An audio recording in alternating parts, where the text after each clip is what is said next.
Salve, muy favorecida. El Señor es contigo. Bendita tú entre las mujeres. No temas, María, porque has hallado gracia delante de Dios. Y he aquí, concebirás en tu vientre y darás a luz un hijo, y llamarás su nombre Jesús. Este será grande y será llamado Hijo del Altísimo, y de su reino no habrá fin. ¿Cómo será esto? Porque yo no conozco varón. El Espíritu Santo vendrá sobre ti, y el poder del Altísimo te cubrirá con su sombra. Por lo cual, también el santo ser que nacerá de ti será llamado Hijo de Dios. He aquí, la sierva del Señor. Hágase conmigo conforme a tu palabra.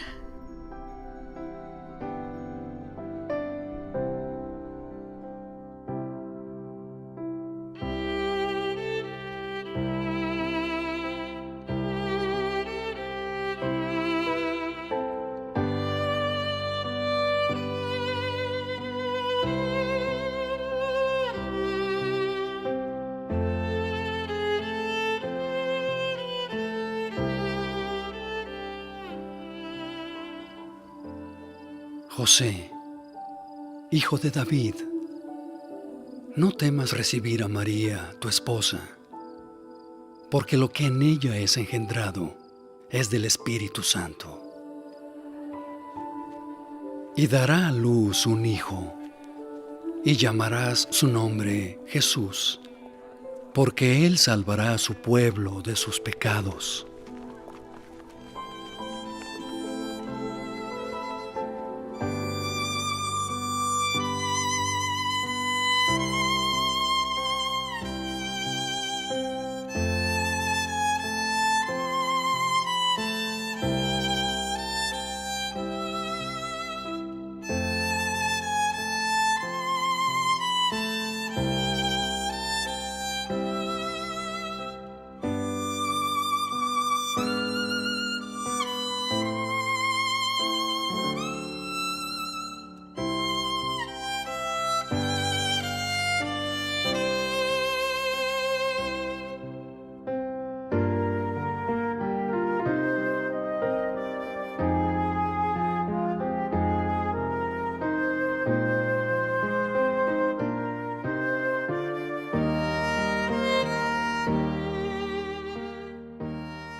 Dios les bendiga, hermanos. Los saludo a la bendición del Padre y del Espíritu Santo de Dios.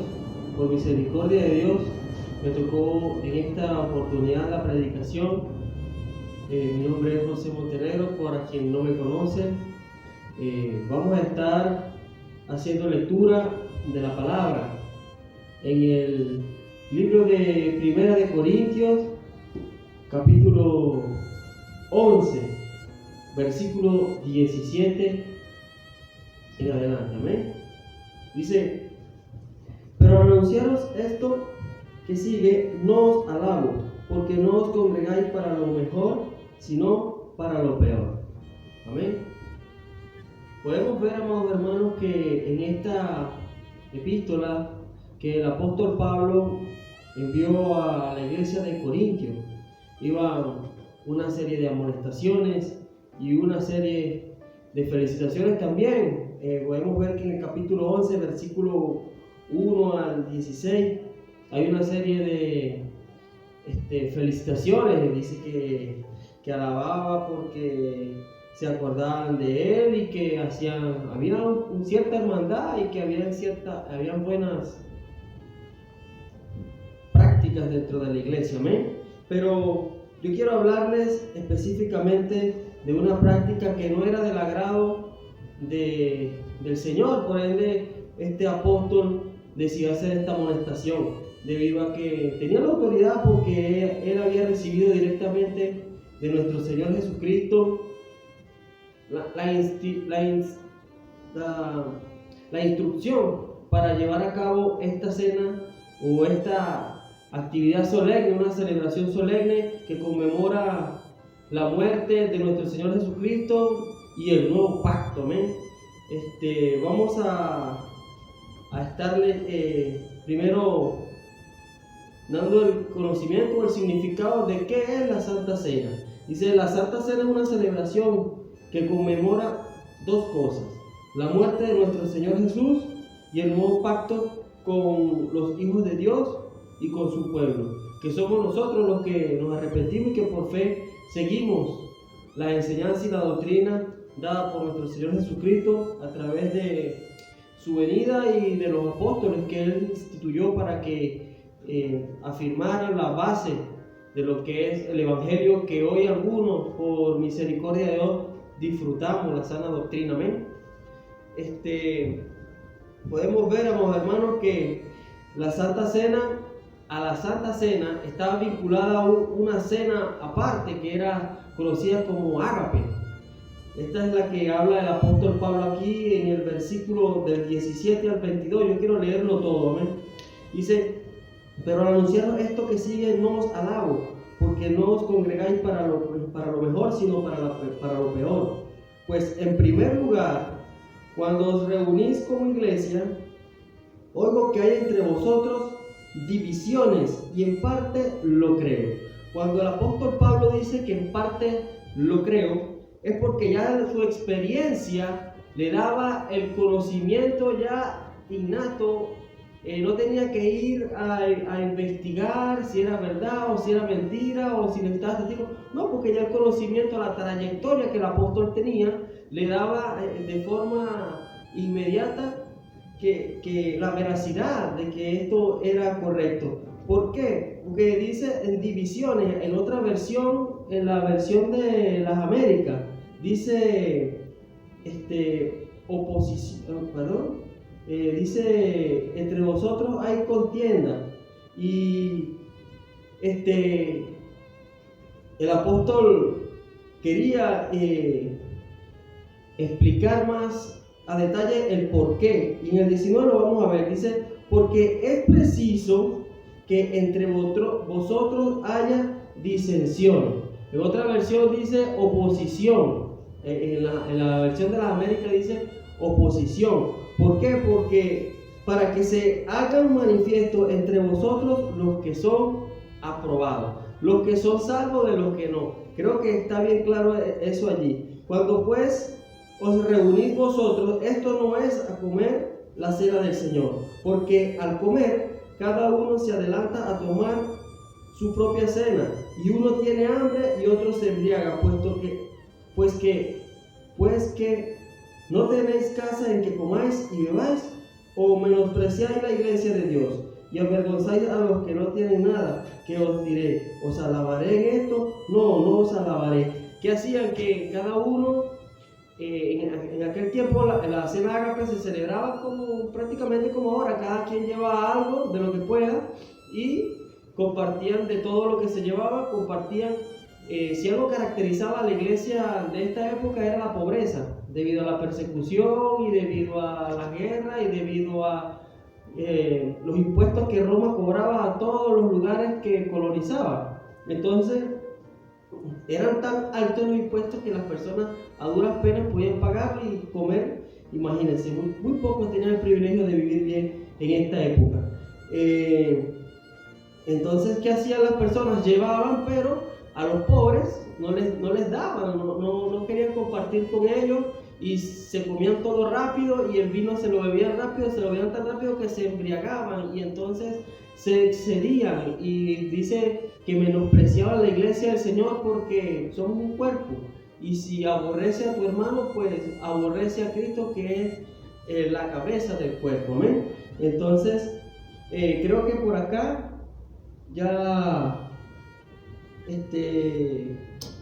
vamos finalizando lo que es el versículo del 17 al 22, porque se divide en tres partes la predicación.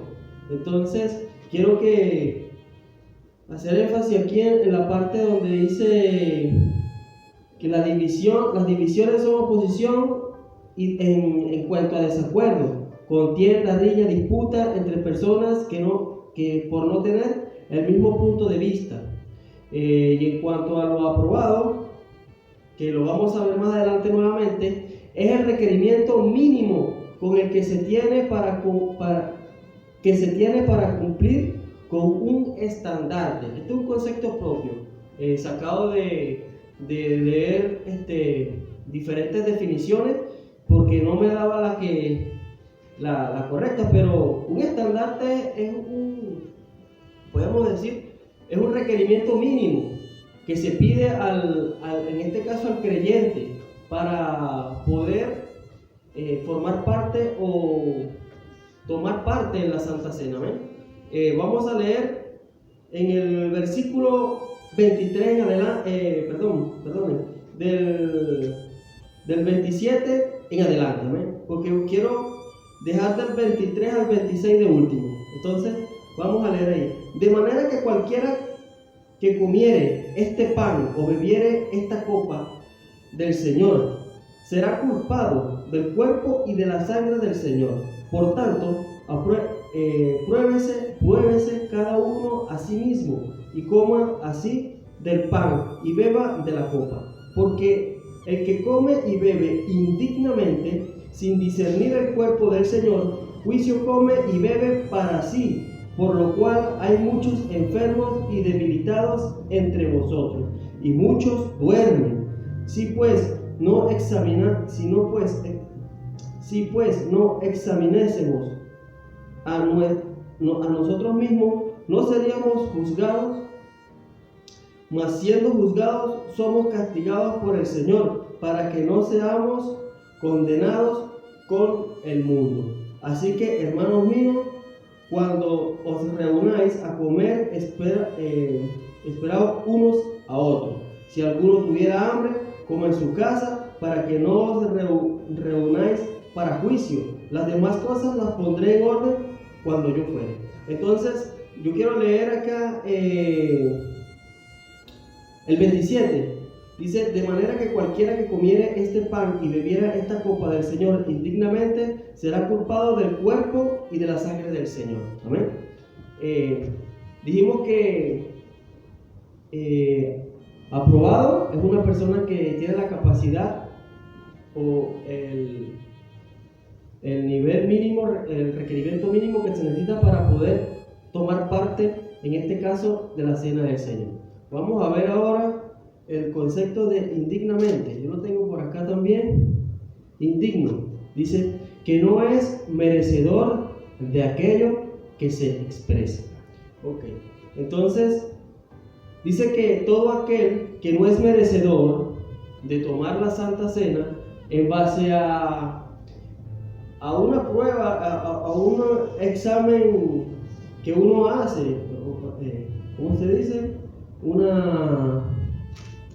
Por acá lo tengo, examinarse a sí mismo por medio de una examinación que uno mismo se hace, porque la conciencia uno le acusa, hermano, y uno sabe cuándo está bien y cuándo no está bien. Por ende, quien no esté bien y sea tomado por indigno ya, porque no está aprobado, será culpado del cuerpo y de la sangre del Señor. Pero, ¿por qué? Vamos a ver un momento a Judas. Judas estaba dentro del cuerpo de la iglesia, robaba, casó al Señor, lo acechó, recibió un pago por entregarle. ¿Y cuál fue? Muchos dicen, no, pero es que Judas puede tomar Santa Cena porque nosotros podemos tomar Santa Cena de forma inmunda porque Judas tomó. Pero ¿qué fue lo que le pasó a Judas? Lo tomó el diablo, lo poseyó el demonio, lo tomó para sí. ¿Por qué? Porque no estaba aprobado, era ladrón, era deshonesto, hacía cosas malas, su cuerpo estaba ahí, dentro del ministerio del Señor Jesucristo, pero su mente pertenecía al diablo. Por eso él fue víctima del enemigo, porque fue entregado en sus propios pensamientos. Dice la Biblia que nosotros somos entregados cuando no nos volvemos de nuestros malos pensamientos, pues el Señor nos entrega en ellos. Por eso hay tanto homosexual, tanta depravación y tanto drogadictos. ¿Por qué? Porque maquinan tanto en eso y quieren estar tanto en esa área que el Señor los termina entregando, porque si no lo toman en cuenta Él, ¿por qué? Vamos a ver un momento. Juan, capítulo 14, Juan 14:30. Yo quiero que veamos Juan 14:30.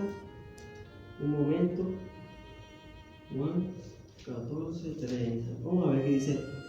No hablaré ya mucho con vosotros, porque viene el príncipe de este mundo. Todos sabemos que es Satanás.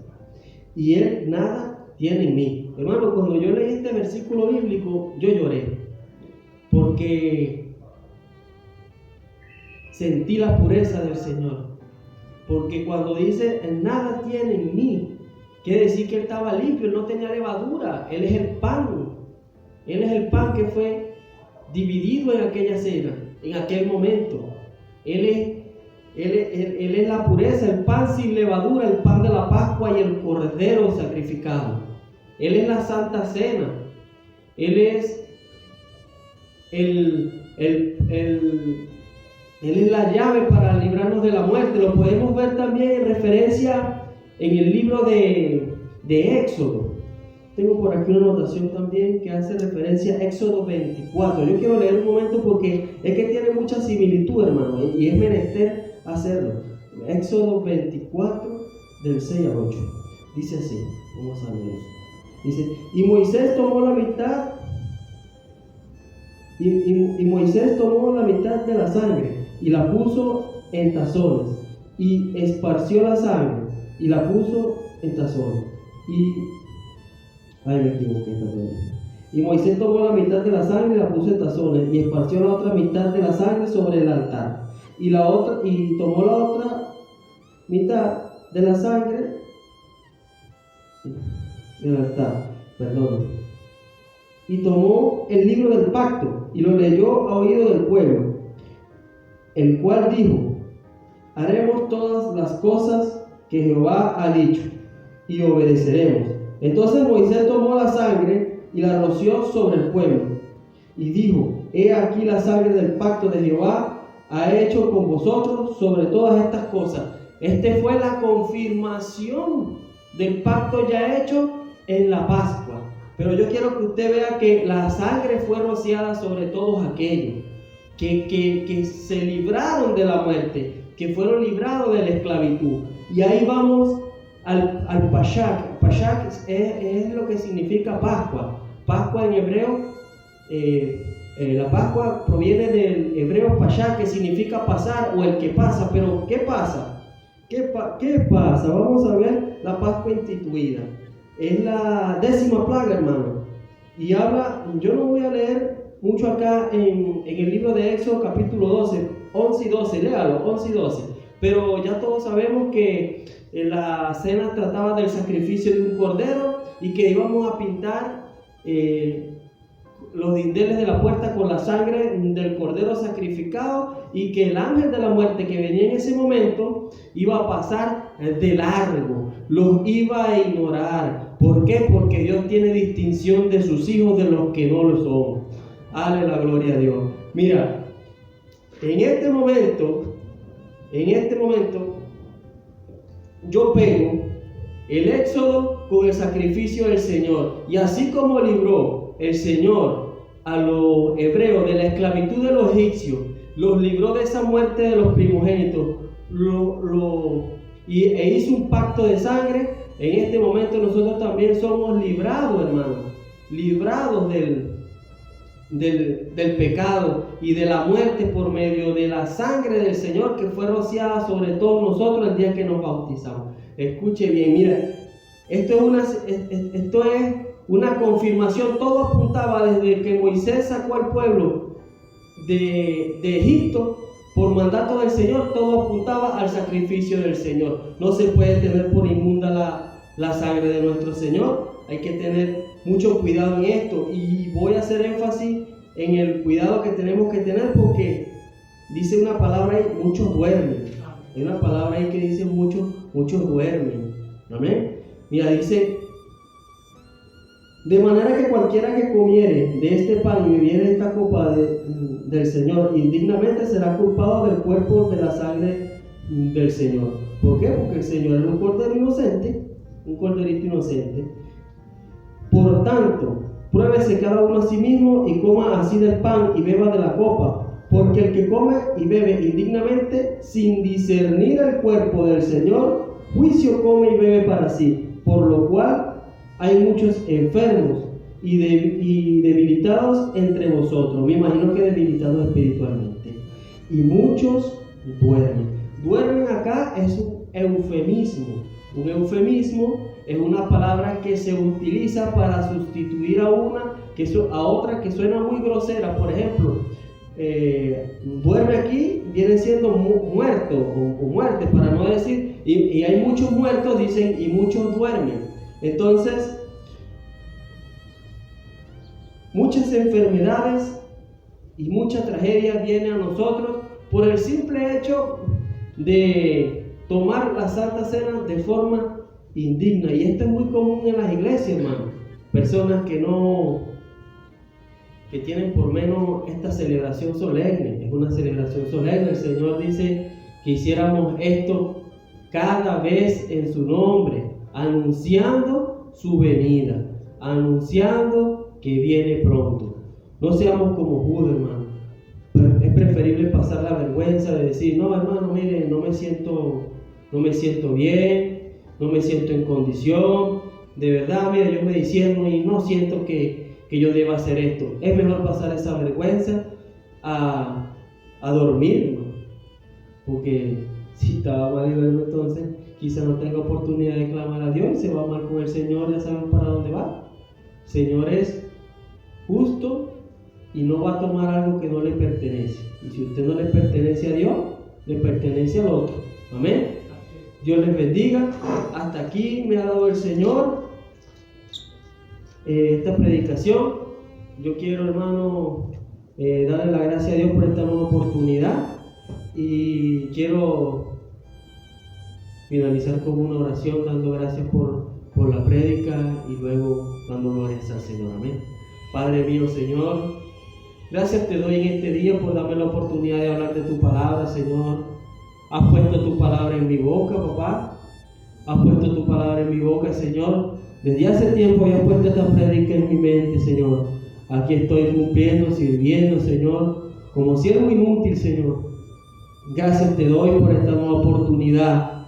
Gracias te doy, Señor, porque has dado palabra a tu pueblo, primeramente a mí, Señor, para arrepentimiento, para fortalecimiento, para el aprendizaje, Señor, para avanzar, para prosperar como persona, como ministro, como siervo en el ministerio en el que tú nos has puesto, Señor. Prospera nuestra iglesia, Señor. Enséñanos cada vez más. Enséñanos, Señor, más de tu palabra, pero aún más, ayúdanos, Señor, a practicar lo que aprendemos, Señor. Gracias te damos, Señor. Amén. Gloria a Dios. Gloria a Dios.